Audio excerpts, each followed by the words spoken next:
Que vous évoque le mot bactérie? Mauvaise hygiène de vie, aliments périmés dans le frigo, danger?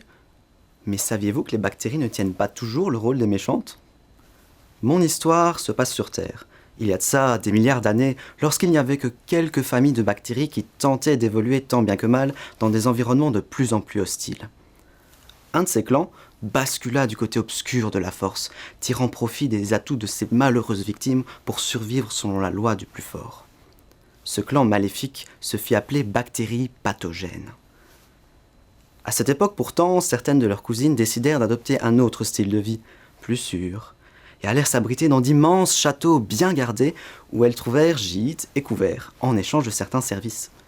Ces bactéries furent accueillies et s'installèrent en réseau de travailleuses, soudées les unes aux autres, apportant leurs connaissances à tous les habitants du royaume.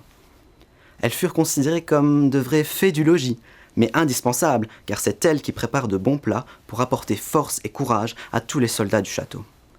Elles vécurent une vraie symbiose avec ces derniers et furent baptisées mitochondries.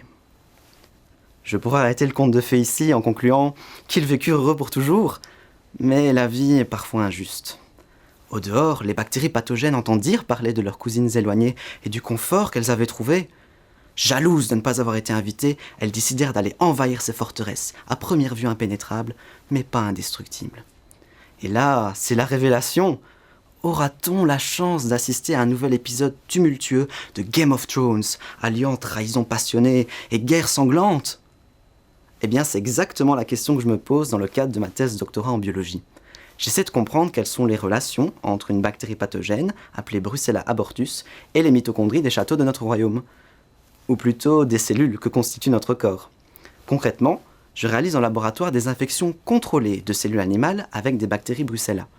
Ensuite, tout au long de l'infection, j'utilise de petits outils fluorescents pour venir colorer les mitochondries des cellules infectées afin d'observer leur état au microscope. Les mitochondries sont-elles assez fortes que pour défendre leur château, ou bien se font-elles malmener par Brucella, n'ayant d'autre choix que de lui céder les pleins pouvoirs et le droit de vie ou de mort sur le royaume?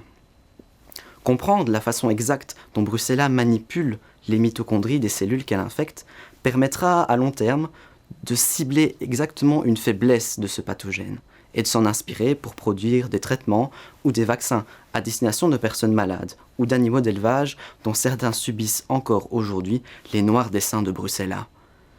Car après tout, même si Brucella et les mitochondries viennent de la même famille, vous serez d'accord avec moi pour dire que dans les contes de fées, les méchants n'ont jamais droit à une fin heureuse.